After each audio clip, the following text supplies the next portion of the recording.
И тенденциите на пазара на бързооборотни стоки в България. Thank you. Good morning, everyone. Dobro utro. My name is Angelos. I work for Nielsen. I manage the retailer services team of Nielsen Bulgaria. So what we are going to see today is a review of the major trends in the local FMCG market and what is causing this. Our session is going to be split into three sections. So the first section is going to be Sorry? Yeah. Great.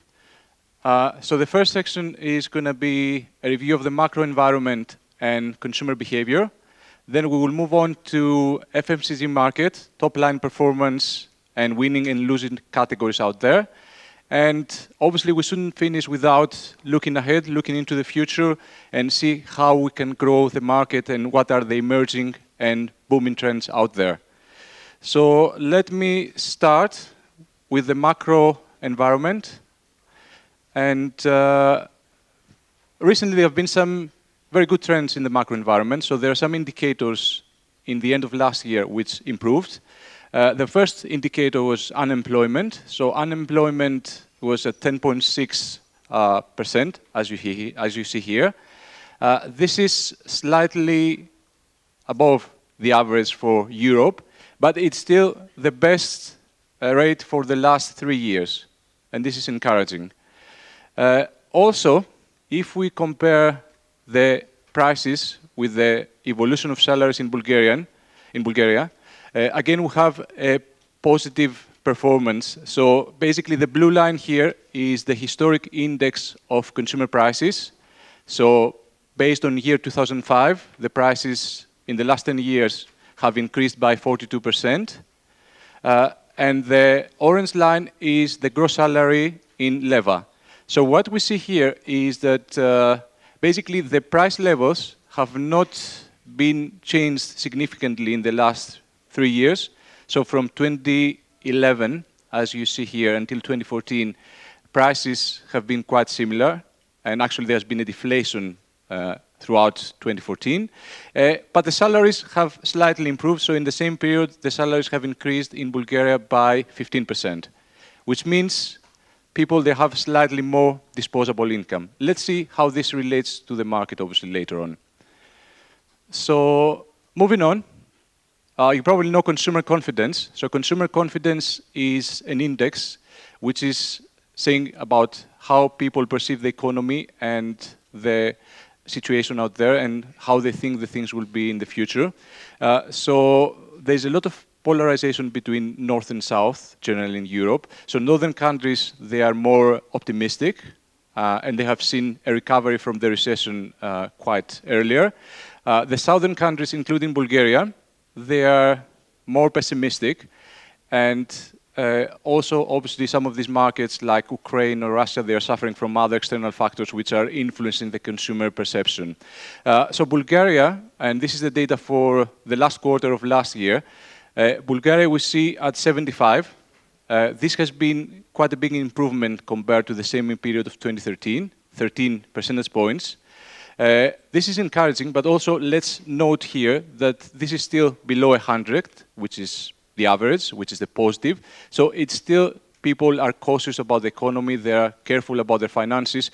Just we see them being a little bit more optimistic. And obviously Bulgaria is performing better than a lot of the neighboring countries like Greece, Serbia, Bosnia, Hungary, etc.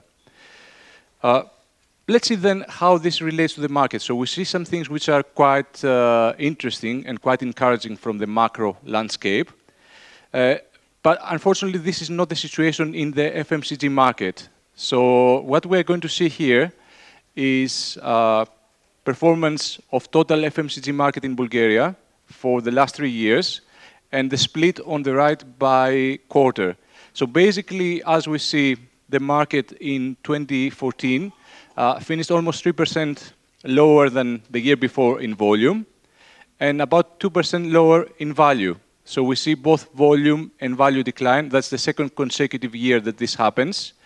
A factor which slightly improved the things in the last quarter was the inflation, because we see things being quite flat here. So Q4 2014 was quite flat, but still it's not a positive performance. So somehow this extra money is not converted into consumption yet.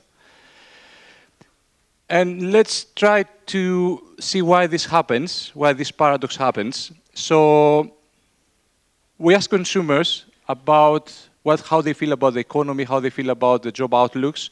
So as you see here, and there's also a comparison with Europe, Bulgarians are still very cautious. So they can see things slightly improving, but we are not out of the tunnel yet. So 74% of the people believe it's not a good time to buy the things you want. More than 70% of the people are not optimistic about the job market. It is still a tough situation out there, and this explains lots of things. And let's then try to see where this slightly extra disposable income is going to. So here we're going to see a couple of charts. The one at the top is where people are allocating the disposable income, the money that is left at the end of the month. The one at the bottom is how many people are not having spare cash, so people that run out of money completely at the end of the month. As we see, this percentage of people that are left without money, it has decreased.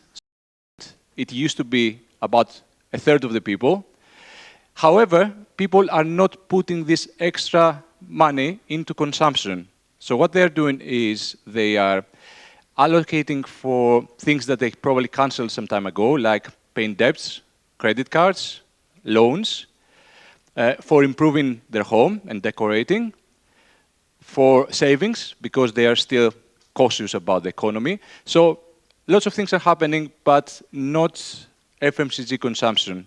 And this is worrying because normally we see improvements in consumer confidence reflected into the market within 2 or 3 months. It hasn't happened, but I know the same situation applies to the rest of Europe. So let us now move on to the Bulgarian FMCG market, top-line performance and categories.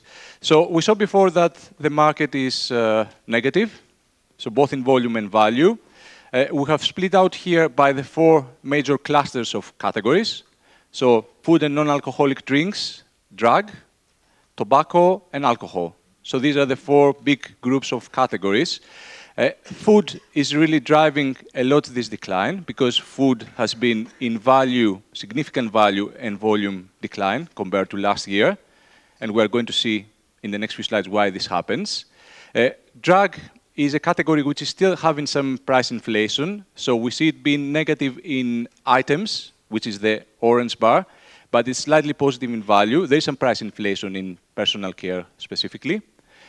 Tobacco has been doing quite well. So 2014 was a good year for tobacco. And alcohol, again, very similar with the rest of the market, down in units or items, up in value.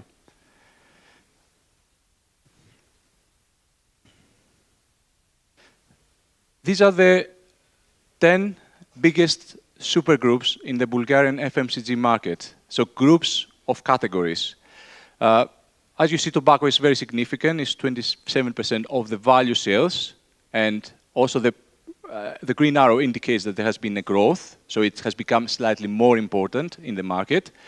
Alcohol is also very important, and as we saw before, it's doing slightly better than the rest of the market. What is very significant here is we see a lot of red arrows, so categories which have lost importance, and these are all related to food. So, for example, you see here confectionery, it's down. We see total dairy, it's down. Chilled products, mainly driven by meat, they have been in decline.